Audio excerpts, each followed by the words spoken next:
I'm Kevin. I'm with Outhouse. I'm a partner here in charge of our business development. And today we are very lucky and very fortunate to have Paula Huggett. She is a partner over at the Boca Group for well over 20 years now. And darn near a founding partner, if you ask me, but apparently that's Close not enough. the case. So, Paula, good morning. Good morning, Kevin. Thank you for having me. Absolutely no, thank you for being here.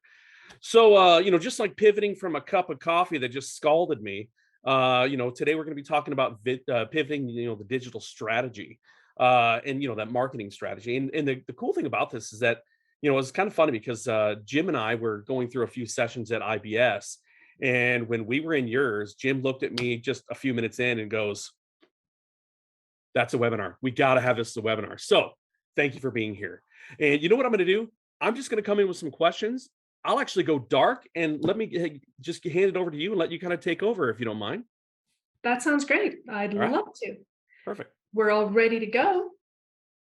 I will share my screen and get things rolling. You may see a puppy or two in the background. I have two Great Danes that might be cruising in behind us, Moxie and Maisie. So they may come in and say hello from time to time. But yeah, we're going to be talking about pivoting your digital marketing strategy for really 2023 and beyond. What we've seen, obviously, in the market in the last year or so has been quite a change. Pre-COVID, COVID, post-COVID. So it's really time to take a look at what we're doing from our digital marketing initiatives and finding ways to make some changes that are not only going to impact what you're doing today, but really impact your entire journey for your home buyers into the future. So really trying to create this online marketing engine that's going to give you success no matter what is to come. Because I think our crystal balls are becoming a little fuzzy because we really don't know what's happening. So this is what the agenda looks like for today. We're going to be talking about conversions. We're going to be talking about our media targeting, lead capture, our audiences, and mixed in amongst all of that are going to be success stories, really ways that each one of these has been proven to be successful and ways that you can kind of take things home today to be able to implement them in your individual workspaces. And at the end, we'll wrap those up with some key takeaways. And then obviously I want to save a lot of time for Q&A because I found in presentations like this, Q&A is really where you get the most out of it to get your questions answered. So a little bit about us at the Boca Group. We were founded back in 2001 by my two partners. I joined them in 2002. We started as a global firm where we worked with all types of brands all over the world. And we went exclusively into the home building vertical in 2006, which was a perfect time to get into home building. And then, of course, 2008 happened, which gave us a great opportunity to learn a lot about home building because we took our digital experience, we took a lot of the work we've been doing with brands like Amazon and Sony, United Airlines, and took that into home building and really tried to make that connection and try to understand a lot more about what was happening in the home building industry. From there, we were able to evolve ourselves as a business and grow very rapidly coming out of the downturn and became one of the fastest growing companies in the US back in 2017.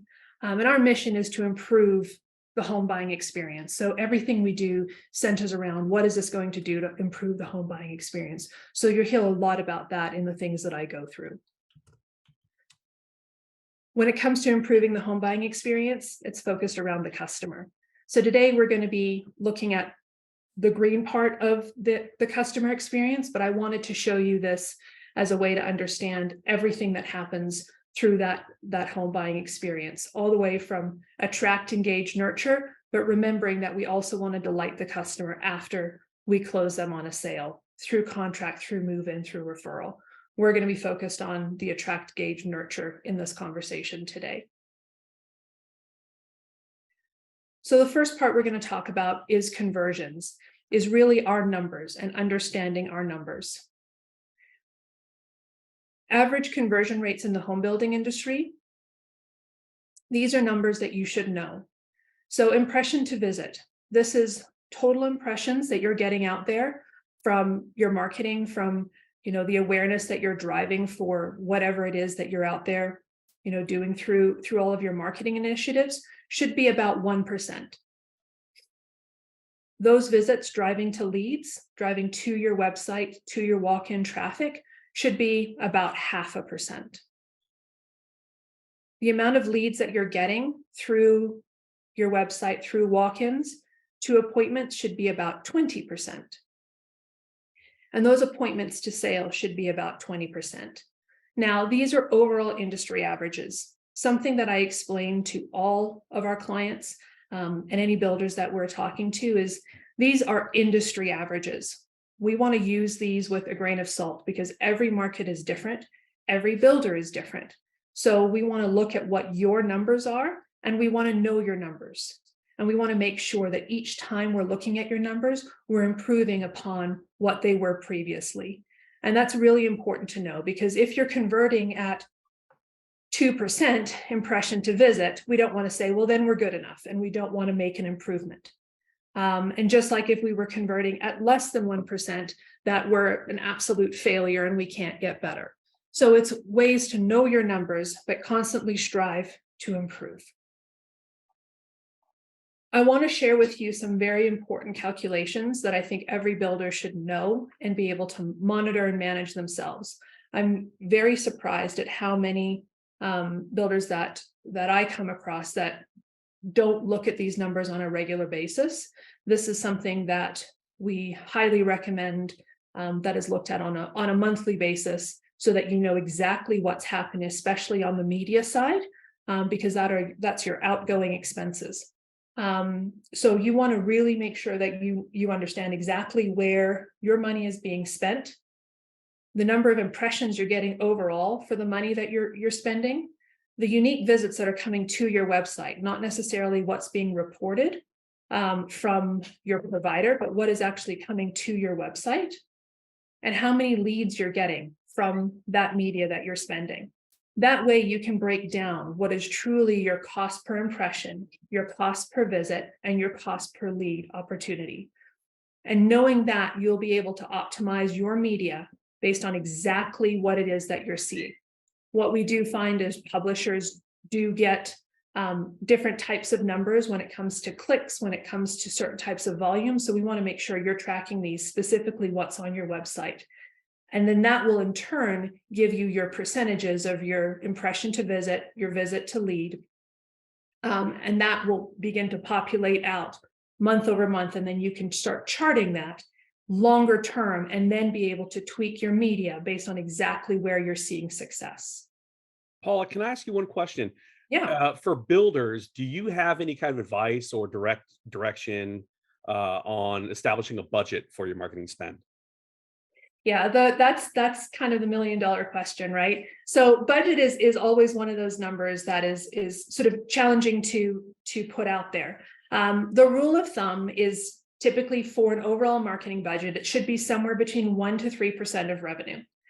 So when you're looking at your overall projected sales, you look at 1% to 3% should be set aside for marketing. We actually have a blog on our website, and I've got some links to it at the end of this presentation. It's called the 5 Steps to Create a Winning Home Builder Marketing Plan. And in there is some specific media dollars that are set aside for different types of media platforms. So social, paid search, things like that, that will give you some parameters to put some money aside to actually test the platforms and see what's successful for you.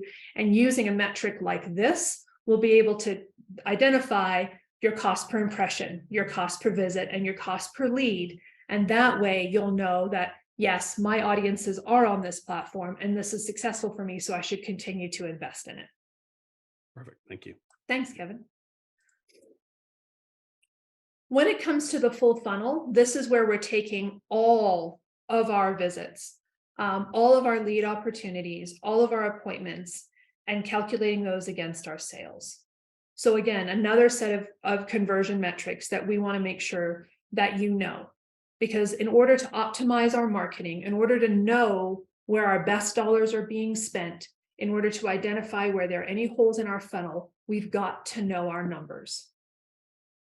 And in order to know our numbers, in order to be able to understand all of our conversions, these are the simplest ways to be able to identify that. So how many visits are coming to our website?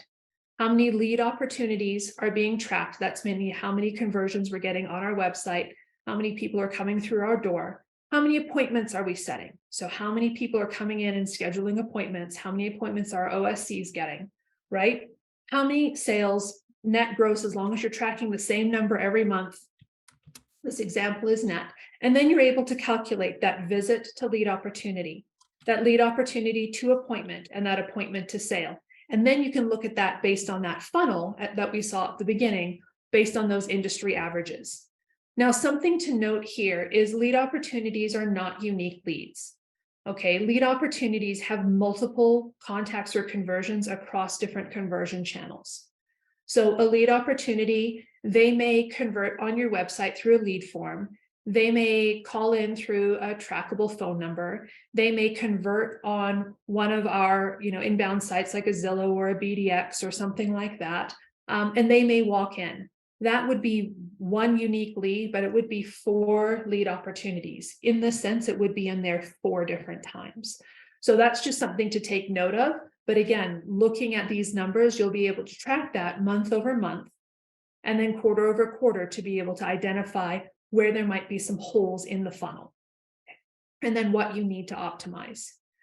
And here's an example of something that's much more comprehensive where you'd be tracking individual forms. So you can say, well, my contact us form converts really, really well compared to maybe an inventory form, which is not converting as well, and then be able to optimize those specific areas on your website. But if you're not able to know your numbers, then when you go to optimize your marketing and saying, I need to get more leads, I need to make sure that our marketing is working so we get more leads, you don't really know where to start. So knowing your numbers is absolutely essential to making the rest of your marketing work. Okay, now that we're all through the numbers, which are exhausting, now we can get on to some of the fun stuff. Let's get through some of the media. Media's I love, and I could talk about media all day. So the top of the funnel, let's talk about how we're attracting people, how we're getting the right media impressions to convert to our visitors. So we all do the endemic platforms, right? We all get people to us through our endemic sites, right? Then we add in our search, right? So people who are searching us on Google and DuckDuckGo and all of the other search platforms that are out there. Then we add in our social, right? Our great social platforms where we're growing more audiences.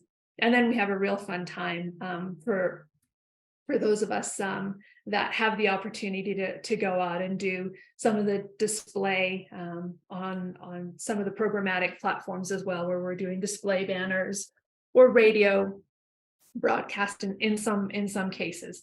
Now we're reaching 99% of the web, which sounds fantastic. And we feel like we're getting a great volume of impressions, and we're really out there sort of reaching everybody. The only problem with that is 99% of the web isn't buying a house. And that's where we really need to start looking at what we like to refer to as the real estate web, which is targeting better media impressions that convert to actually more leads, because we want to get more leads with better impressions. And the real estate web is really using the predictive insights and targeting. It's finding unique audiences across the web that allow us to optimize for real estate specific actions, and to create a real quality lead, a quality customer. And that would be utilizing things like life events and offline actions, such as diplomas, right? Death, divorce, diamonds, those life events that happen, and align those with their online actions. So somebody takes out a mortgage, or somebody applies for a mortgage and then goes and searches on Zillow, they are going to fall into that real estate web category. Or somebody gets a divorce and then goes and searches on realtor.com. They're going to fall into that real estate web category. Just searching on an endemic site does not necessarily fall into that real estate web category, right? Then you layer on things that are important to them, their persona, things that are of value to them, and then you put into play specific messaging. Then you're able to target them based on their needs, wants, desires, and challenges. Then you're putting together like the perfect recipe of the real estate web and messaging that's going to target to your audience. Hi, Kevin. Well, I can tell you from personal experience that divorce does cause the need to have to buy a new home. I've had 2 strikes myself, and I'll probably never do it again. But I do have a question for you, because now that you're getting into kind of targeting and getting your messaging out, at some point you have to develop a personality for the company, a persona, if you will. Who makes those decisions, and how does that come about? So personas are really important when it comes to start developing who you're talking to and the audiences that you're going after for your product. So I have a whole section that gets into a lot deeper detail on personas for you as a builder and the different types of product and communities that you're building for. So we'll get into personas here in a lot more detail in just a second. All right. So here's a little success story. I told you I'd mix in some of these success stories throughout this presentation on how some media targeting worked.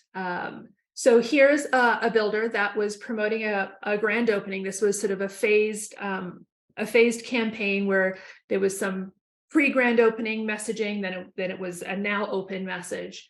And they utilized the media targeting through the real estate web approach, used targeting their CRM lists, did very specific persona targeting using predictive movers in their area. And with that targeting, with this messaging, there was over a 300% increase for their display banners in comparison to previous types of display banners for a similar message using that 99% of the web targeting. The performance over the 90 days equaled similar performance to what had been done over a 12-month period prior. So just to give you an example of the impact that the right type of media targeting can have over something as simple as a grand opening campaign. It's so interesting when you can't see anybody and can't have the interaction with them. So let's talk about lead capture here, because obviously, once we've got the awareness and got the impressions of the people that we're after, we now want to be able to capture them as leads. So this is where we're looking at that visit to lead conversion number and what we're doing with how we're engaging people and getting them to convert to a lead. So here's some good data for you guys on reasons that buyers are most likely to register or convert on home builder websites. Gaining access to restricted features, email updates about plans or promotions and pricing, creating accounts to save favorites, personalized follow-up that offers more information, and access to interactive features like an interactive brochure. This information comes from a study that we've conducted on an annual basis. We haven't done it for a few years, but the data was very consistent over about a 5-year period called the Homebuyer Conversion Report. So a value proposition, we call it, AKA, what is in it for them, right? So what is your value proposition? What are they getting in exchange for their information? They're giving you their name, their email address, whatever it is that you're asking for. So what are you giving them in exchange for that? That is what you've got to really be thinking about with regards to your value proposition. Gaining that access, again, to exclusive features, things like that. So let's talk about this a little bit more. And it's something that you could be thinking about, with the things that you have available on your website or not, and jotting down some ideas as we go through this. Hi, Kevin. I like how you keep popping up. That's just what I do. I get in everybody's business when they least expect it. So I on the previous screen or two, you had showed a few examples of value propositions. Is there one, or is there one that if a builder isn't utilizing any of them, is there one that is a good litmus, a way to test it?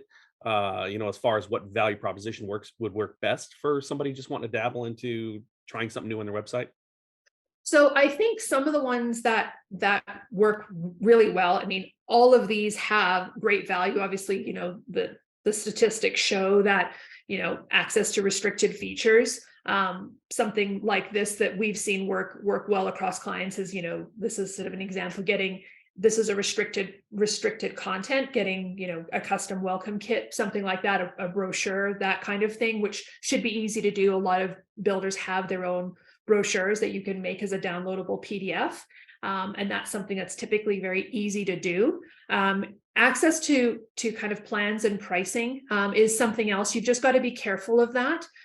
We only recommend the access to plans and pricing if you're releasing a new community or a new product line and you're giving a VIP list or something like that preview access to plans and pricing.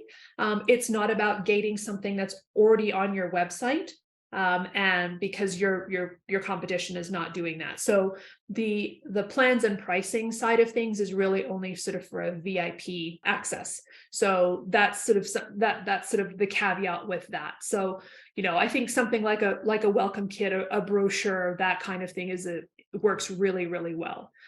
Sort of be the first to find out about money saving offers, to be on that kind of a list. That is also something that's pretty easy to do, but you have to honor the people that are on your list in order for this to be valuable to them. You can't say be the first to hear about money saving offers and then put your promotion on the homepage of your website while you're emailing your list to let them know about the promotion. You're going to have to email your list first and then put it on your website a day or two later. So again, giving them, news about, money saving offers, favorites. This is a real given. This is a win-win because you get people saving product to an account that then you have access to see what kind of product people are saving.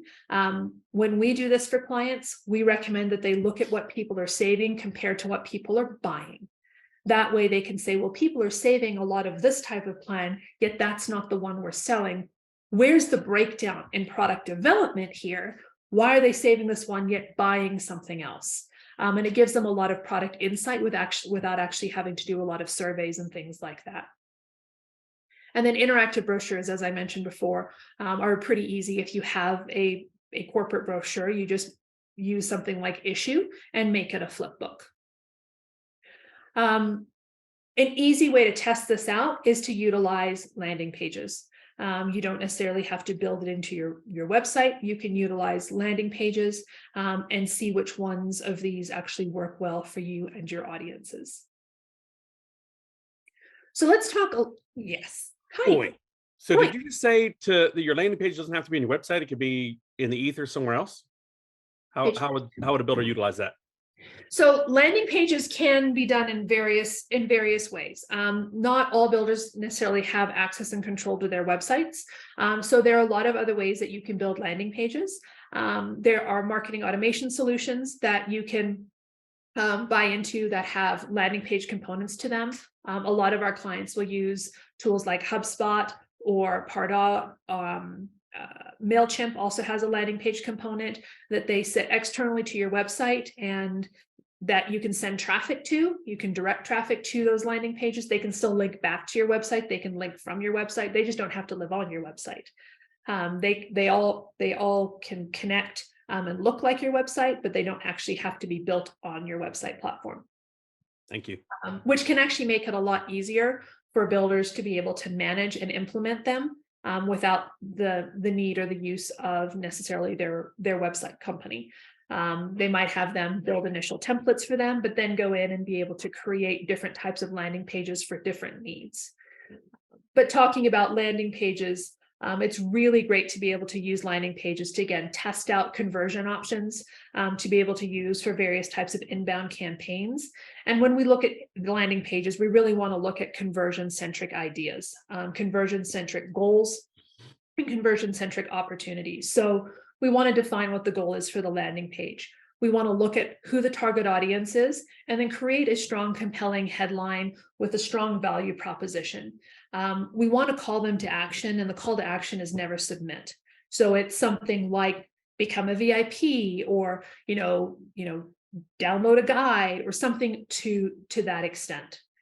Here are a couple of success stories on kind of what those conversion-centric landing pages could look like and the type of success you have. And we've got several case studies on our website as it relates to landing pages. A website typically converts at about 1%, maybe to 3%. Conversion-centric landing pages convert somewhere between 5 and 15%, just to give you a comparison. Here's one for a dedicated, new community that's coming soon. This is where, a bunch of inbound media was sent to say, basically become a VIP, sign up to learn more about this new community that's coming soon, be the first to access plans and pricing before it's available to the public on our website. This campaign ran for 17 days. They got 75 leads, and out of those 75 leads, 20 of them were sales on grand opening day. This is another one. This was actually part of a brand launch for a client. This campaign is actually still running. This is going on 6 years now, because it's part of their overall branding. This is part of getting your custom welcome kit, and this continuously runs as part of their branding initiative. But when we first launched this, the first 60 days, they had 555 new leads, had over a 7% conversion rate, and 6 years later, it still converts at about 6% month over month, and we track that. And it brings in new leads, top of the funnel, people who are starting their new home journey. So again, that is one of the benefits of looking at a landing page. Additional lead capture opportunities outside of the initial things we talked about. Obviously, things like interactive plans and interactive maps, anything that they can save, those types of those types of features where we're engaging them and them being able to save things down. Virtual tours, virtual designers, all of those types of things are going to be really important with today's buyer, because they're going to find a lot of value in that. And the stickier we can make the content, the more time they're going to stay on our site, then they're going to engage with our chats, with our bots, and then be able to kind of take that conversation further. All right, audiences. So we know that personalized follow-up was one of the reasons people were likely to convert on our site. So being able to follow up is absolutely essential. And there have been plenty of studies done by lots of groups out there in the industry on really how bad follow-up is in the industry. We do a lot of secret shops, and we know how challenging follow-up can be across the industry. Yet 60% of people that convert on a builder website are expecting this personalized follow-up with more information. So these are the emails that you should be sending. Hi, Kevin. Fizza has a question about your graph that showed the conversion, and it was is a conversion a sale? And I know I have an answer to that, but please answer. Yeah, so the initial conversions that I was talking about were the ones on the initial funnel, which was the impression to visit conversion, the visit to lead conversion, the lead to appointment conversion, and then the appointment to sale. So each one of those conversions is different. The conversion that I was talking about on here was that visit to lead, basically getting that person's email address so you could start a conversation. All of what we're talking about here is basically pre-sale. None of this is a conversion to actual sale. This is just getting that lead so we can get them to that appointment and ultimately the sale.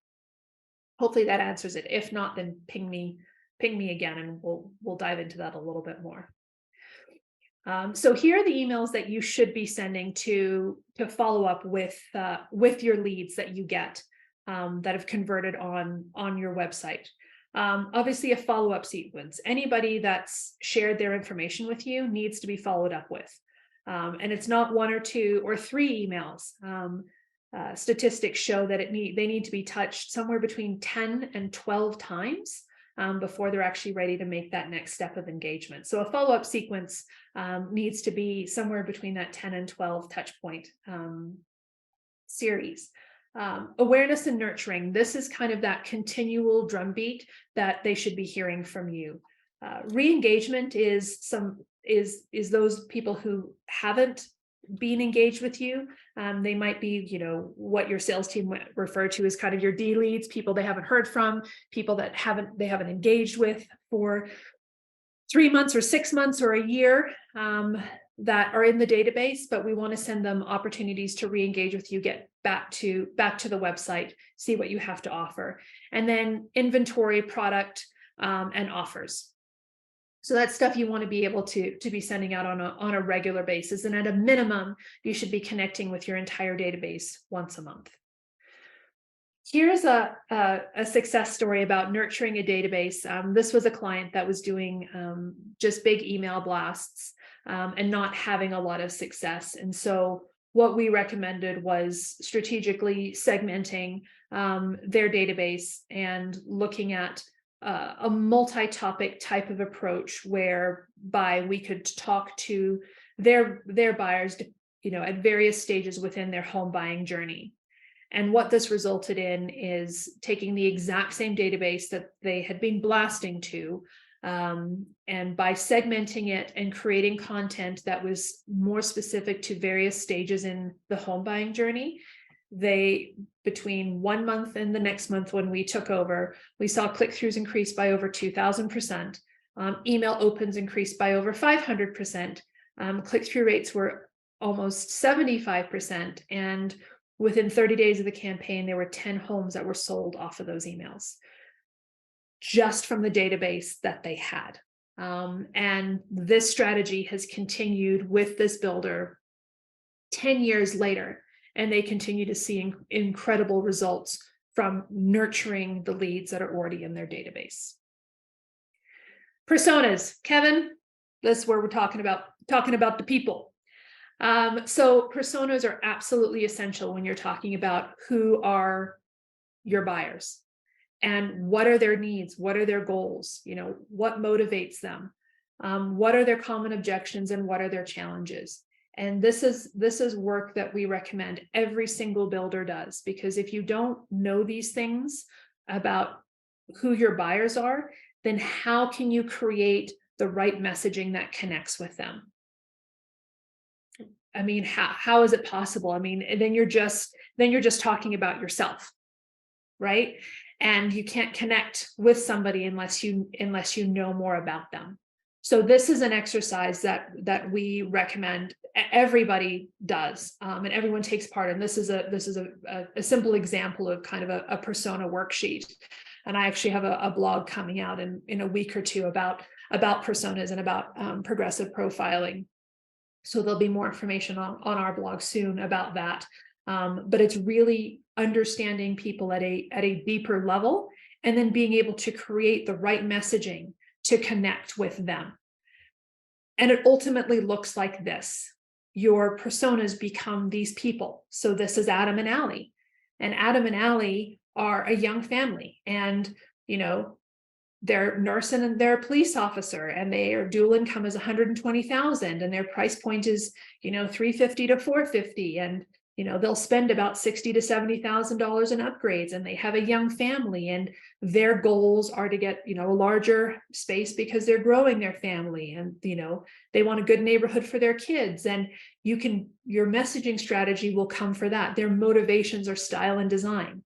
They're not that worried about price. Their preferred communication is email, things like that you can now create the right messaging strategy based on who Adam and Allie are to connect with more Adam and Allies. In Wichita, I know this for a fact, Adam and Allie can buy a pretty nice house, but in San Francisco, Adam and Allie, sad to say, they're homeless, because there's no homes there in less than $1 million, so they're out of the market. Fair. when you're looking at your personas, we want to try to dig a little bit deeper with additional data. And this is where looking at your digital audience through data access is going to be really important. Audience Insights provides additional data sets on your audience from visitors to your website. So looking at their home profiles and their demographics, looking at their financials and interest, looking at the types of things they purchase, where you can layer that on top of your personas. So things like, the estimated home value of people who are visiting your website, if they're owners or renters, what their interests are. So that, your visitors to your website index higher on cooking. So maybe you start incorporating cooking content into some of the things that you're writing, because you know that their interests are higher in cooking and gardening. Things like that may help influence what it is that you're doing based on the data set of the people who are coming to your site.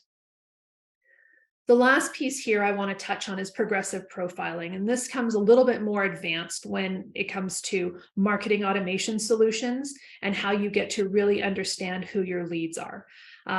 Progressive profiling is really, a much smarter, more efficient way to get more information about people who are coming to your website. So while we would love to ask everyone who fills out a form 85 questions, not only their name and email address, but when are they moving? What is their budget? What type of home they want? What upgrades they want? We want to know everything about them. They're not going to answer that on their first visit. So what we want to do with progressive profiling is ask them initial questions to get them engaged, to get them as a lead so we can start nurturing them. And then every time they engage with us, every time they come back to the website, every time they engage with a piece of content, we want to ask them one or two other questions to start building their profile in our database. So we might start asking them about what communities they're interested in or what areas. We might ask them for a phone number. Then we might ask them, what is their timeline to move, or what is their price point, or what type of collection they're looking at. But really based on that, we're not asking them everything all at once. So are you tying this into follow-up procedures in your CRM? Yes, exactly. That way, if we know what different types of things they like, we can then, through marketing automation, follow up knowing that their price point is 350 to 450. There can be an automated follow-up with homes in that price range based on the area that they like, that can be automatically sent to them very, very easily. And it's So relevant and timely. we have somebody asking how you would set up that automation, and if there's any products it would use for that. Yeah, so it really depends on what CRM you're using. There's some CRMs that's not available in, but you've got to look at kind of marketing automation solutions. So, HubSpot has it, Salesforce with Pardot has it. I think there's some solutions that MailChimp would have a plugin for that. And I think there might be a few others out there that are available. Most of our clients are on either HubSpot or Salesforce, and they're able to utilize that kind of solution. And here's a quick success story of something that we built called the Home Personality Quiz. We've got several clients that have used a version or variation of this. It's a lot of fun. And we launched it initially on social media, but it allows people to kind of talk about what their home personality is, but it's a way of progressive profiling where you can talk through some different types of questions, making it fun, making it engaging. And this resulted right after initial launch. It had a 66% increase in leads to the builder's website just after the initial launch. As I said, we've got about 5 or 6 builders that are utilizing this type of approach right now. It's still a top lead generator. 5 years later, as I said, we've got a design quiz now, we've got a community quiz, we've got various ways, but gamifying it is another way to sort of do this progressive profiling strategy. But the idea is kind of building in fun or interesting questions on top of each other to make their profile more comprehensive, so that the follow-up team, the OSC team, who's ever following up, can follow up with relevant, timely information to make it more meaningful to who's receiving the information. That's the whole approach behind the progressive profiling strategy. So Meredith wants to know if you're having any clients that are experiencing any success with Pardot, Mhm. and that Salesforce is telling them that more builders are now moving over to a marketing cloud. Yeah, Pardot, is that a plus or minus? Do you have any history with that? yeah. I mean, we do have builders that are on Pardot. So, I mean, Marketing Cloud is another option. I don't know anybody who's moved right now from Pardot to Marketing Cloud, but I mean, I'm happy to talk offline about that in a little bit more detail. It's kind of a big question. But we could definitely talk offline about that. Perfect. Thank you. Yeah. So, you want to take a screenshot of this or something? Here are the sort of key takeaways. That's sort of the agenda with all of the information, and then sort of here's sort of the top 10 key takeaways with sort of, again, kind of tracking it all, knowing your conversions, right? If you don't know your conversions, you don't know what you need to optimize. You don't know where the holes are in that funnel.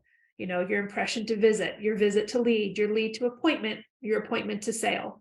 And again, being able to manipulate those numbers, so you know exactly where to plug the hole. You don't want to spend more money at the top if there's a problem with your lead to appointment number. You want to work on your follow-up if there's a problem with your lead to appointment. Looking at your better media targeting. You don't need to target 99% of the web. You need to target that real estate web. You need to really focus on that. Your strong value propositions. What's in it for them? It's about them. It's not about us, right?